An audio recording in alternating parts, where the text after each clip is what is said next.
Hello everybody and welcome back to another video. Today we're going to be checking out Cadia Warhammer 40k, the Template Institute, or by the Template Institute I should say. This was recommended to us by our very own Eno over on Discord. Big shout out to you, man. I appreciate the recommendations that you give me, and that goes out to all of you guys. Big shout out to everyone who's joined the Discord and has given me recommendations, posting your artwork, being part of the discussions. I appreciate that a lot, and you guys can do the same. All you have to do, click on the channel, get a join link, and you'll be able to join the Discord.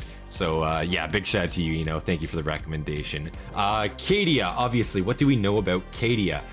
Man, I obviously know that Cadia, from what I've been told, it no longer exists, obviously, unfortunately.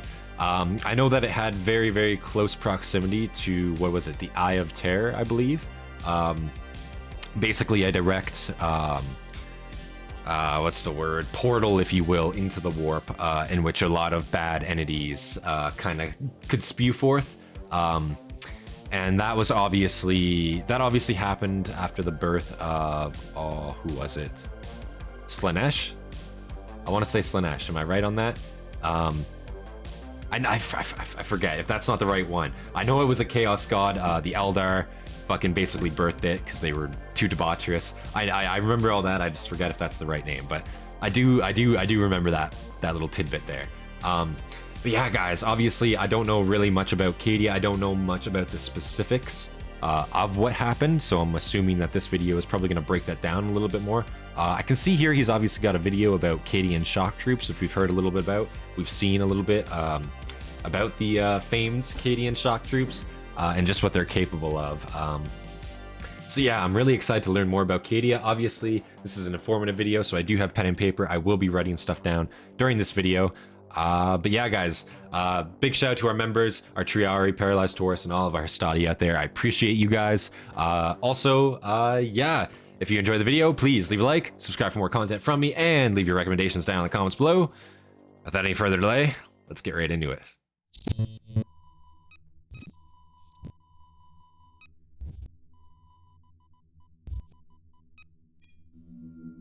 Thanks Nice. to Skillshare for sponsoring this investigation into the fortress world of Cadia. Awesome. The first 500 people to use the link in the description will receive 2 free months of Skillshare's online classes. Damn. 2 free months. Go use that code. Leave a link to this video in the description, obviously. Go use that code if you plan on using Skillshare. In the region of Imperial space designated Segmentum Obscurus, there lies an anomaly that has come to be known as the Eye of Terror. Right. It is an enormous rift, a permanent storm in the fabric of reality that for 11,000 years has provided a gateway to the nightmarish realm of the warp. Right. Inside is a dimension of madness and despair, where skies weep blood, ancient stars burn in multicolored flares, and the whims of the dark gods hold sway. Yeah. Since the time of the Horus Heresy, the forces of chaos that reside within have attempted to break out from the Eye of Terror and strike at the millions of worlds that lay beyond. Only one thing has stood in their path: a fortress world that guarded the only navigable route to the Eye of Terror, a place where time and time again the servants of the dark gods would break against the greatest defenders of man. It was a planet known as Cadia, and it was here above all that the bloody work of the Imperium was done. A terrestrial world closely resembling Holy Terra before the age of the Imperium, Cadia. So I think that's, I'm just going to pause real quick. I think that's very interesting that obviously it's a fortress world. Now, what is a fortress world? Obviously, a planet designed to be completely unbreakable. The concept is there in sci-fi. I've obviously heard of that before. A planet that's meant to die before the defenders give it up, kind of thing. And I believe, to my knowledge, that's unfortunately what happened to Cadia. Is the planet, it was deemed untakeable, and they ended up cracking it. To my knowledge, man, that's gonna be. I'm interested to see just what got to that point, just how it did get to that point, because obviously you have to think the defenses on this planet must have been crazy. Just what did it take to destroy Cadia? You know what I mean? Bloody work of the Imperium was done. A terrestrial world closely resembling Holy Terra before the age of the Imperium, Cadia was marked by great oceans, temperate plains, windswept moors, and towering mountains. Sounds like a nice place. Cadia was colder than most civilized worlds, yet not enough to impede the planet's settlement. Okay. It was famous across the galaxy for its sparkling glaciers and thick pine forests. It was the planet's network of strange black monoliths that remained Cadia's most enduring mystery, however, known across the galaxy as the Cadian pylons. I didn't know about that. When precisely Cadia was first colonized has been lost to antiquity, but in the decades before the Horus Heresy, it had become inhabited by a primitive race of violet-eyed humans who worshipped the Chaos Gods. Oh. The Word-Bearers Legion and their Primarch, Lorgar Aurelian, was the first to re-establish contact with Cadia, but whatever transpired in these initial Damn, the meetings Word-Bearers. might never be known. Lorgar ordered the cyclonic bombardment of the planet, wiping out What the native fuck? Cadians and whatever secrets they possessed. Yeah, so obviously we've heard about the Word Bearers and what happened with them. Interesting that they were the first to find Cadia. Damn, I can imagine how that must have looked or how that went to them. And the fact that they worshipped chaos too. Very interesting. I didn't realize that they worshipped chaos before the arrival there. And I'm assuming after the Word Bearers were done there, I'm assuming there was no trace of chaos left, just given how they were. Obviously, they probably radicalized them a different way, though, which is probably why the Cadians are the way that they are today. But the violet eyes, I have heard that before. And I'm pretty sure that's just the natural effect of having the Eye of Terror. So in such close proximity to Cadia that their eyes all turn purple, to my knowledge. It's very interesting. But they basically just glassed it. Wow. Horus Heresy, the Word-Bearers and their other traitor legions fled to the Eye of Terror to heal their wounds and nurture their hatred. Right. Black crusades mounted across the galaxy from the Eye of Terror convinced the Imperium that Cadia was of vital strategic importance, and settlers were sent to the world to claim it in the name of the Emperor. Cadia was eventually forged into a world worthy of the Imperium, but it was learned at great cost that the planet would forever be threatened, and its entire society would have to reflect that. Its earliest cities were constructed in the traditional style emulating Holy Terra, but the broad avenues and ordered urban grids favored any attacking force, and sweeping changes were enacted. Cadia could not afford any distinction between its fortresses and cities. Wow. Streets were constructed in such a way as to disorient any potential invader, arrayed in zigzag patterns that would force an enemy to fight for every block. Okay. Bastions and local garrisons were stationed in every corner and spire that possessed a commanding view, while at the heart of every city was an enormous fortification known in the local dialect as a casser. From the air, these resembled intricate puzzles, which could be held for months, if not years, even if the surrounding city had been taken.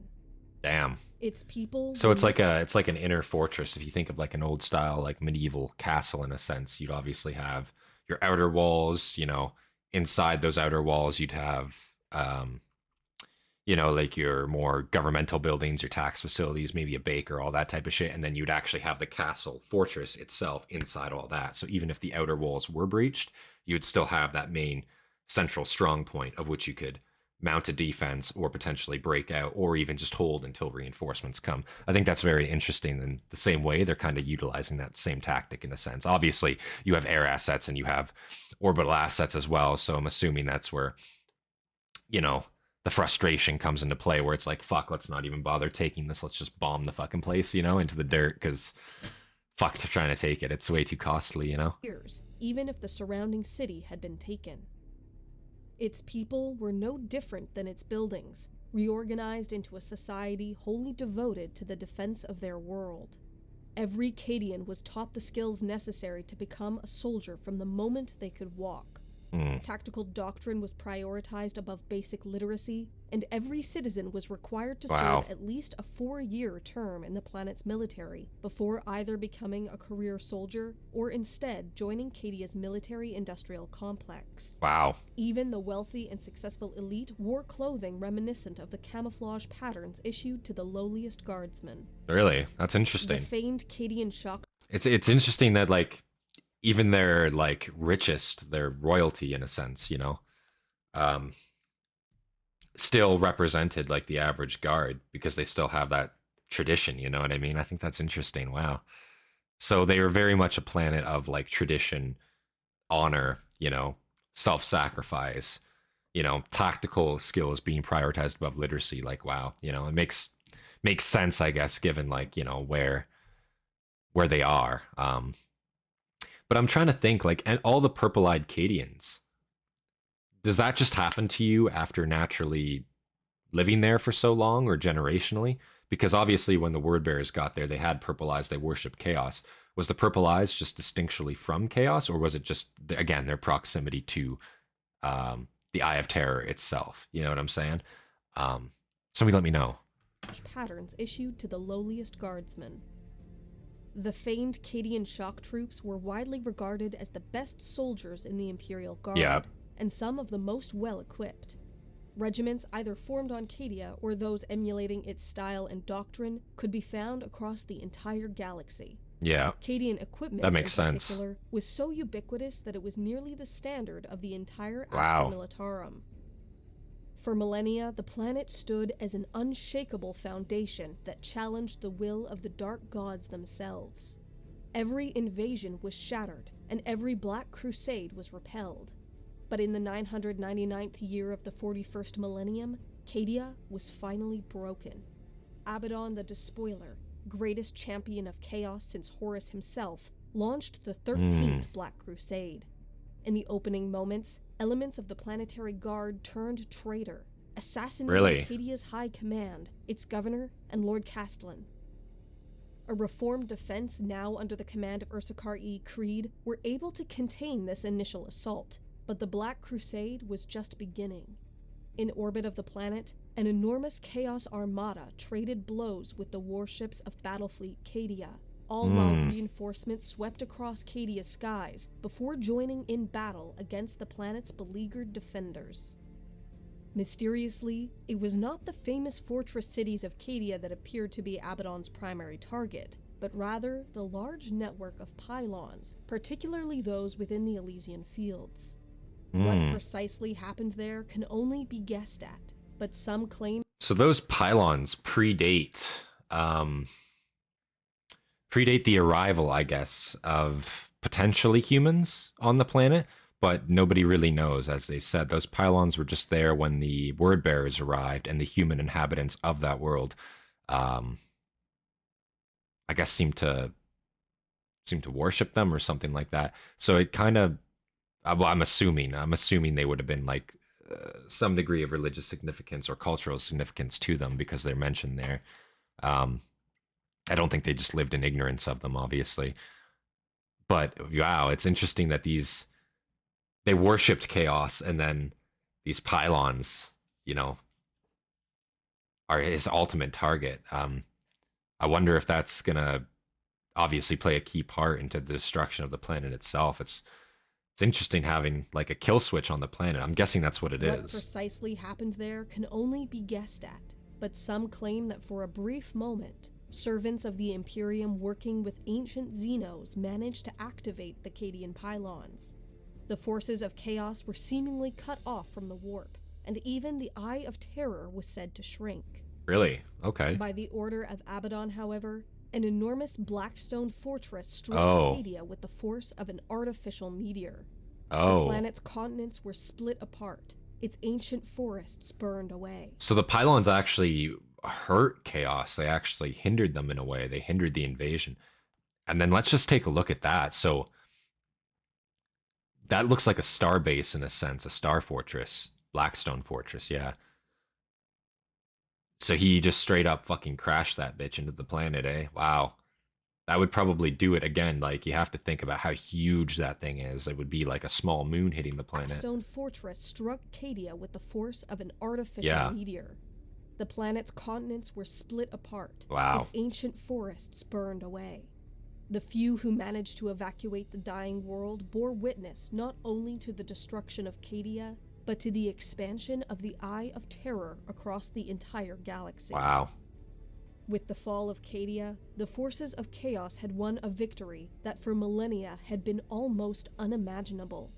Tendrils of the warp have split the galaxy in two, and there is little doubt that the Imperium has entered the time of ending. But the ultimate triumph of Abaddon the Despoiler still eludes him. The fall of Cadia has awakened something in the Imperium more powerful than even its greatest fortress. That looks sweet. A hunger for retribution has swept across every world, and Cadia has become a martyr whose I could memory imagine. has spurred humanity to ever greater feats of valor. Like, I could imagine, like, having a planet cracked in that way, and then witnessing the expansion of the Eye of Terror. Again, that's an entire planet gone under Chaos's rule. I imagine that could only strengthen them. Obviously, having that many more souls added to the warp itself. Wow. Yeah, I can totally see why Cadia is martyred, and I can totally see why the love for Cadia. Because I guess, like, yeah, as they say, the planet didn't fall, or the Cadians didn't surrender. The planet fell first. You know what I mean? If a creature like Abaddon is still capable of experiencing even a tinge of fear, then he must be haunted by the fact that in destroying Cadia, he has added 1 trillion fallen saints to the highest pantheon of the Imperium. For even as the planet split apart and its shattered remnants were consumed by the Eye of Terror, the red streaks of firing lasguns could still be seen in the darkness. Wow. Defenders of Cadia refusing to give in, even as their world cracked and burned around them. Damn. From their sacrifice has arisen a new battle cry, one shouted in hatred from the Arctic steppes of Valhalla to the deadly jungles of Catachan. A simple phrase that ensures the memory of Cadia will remain for as long as humanity endures. The planet broke before the guard. Wow, there it is, yeah. And that's a powerful line, man. Wow. And, like, honestly, again, how inspiring that must be as a human to, like, hear of such feats. The planet broke before the guard. Wow, you know? It really makes you, like, want to be stalwart, obviously, against the enemies of the Imperium, but wow, like, you know, what a fucking way to go out, man. Like, they fought really to the end. Like, it said even as the planet split and broke around them, the battle was still being fought. No evacuation, you know? Damn, wow. I'm sure they obviously could not evacuate in that time period, especially with a Chaos fleet in orbit, or around the planet, I should say. Yeah, I don't imagine much evacuation in general would have been possible, damn. Thanks again to Skillshare. We'll watch for at the end of this sponsoring video. This investigation. Skillshare is an online learning community with thousands of high-quality classes by experts working in their fields.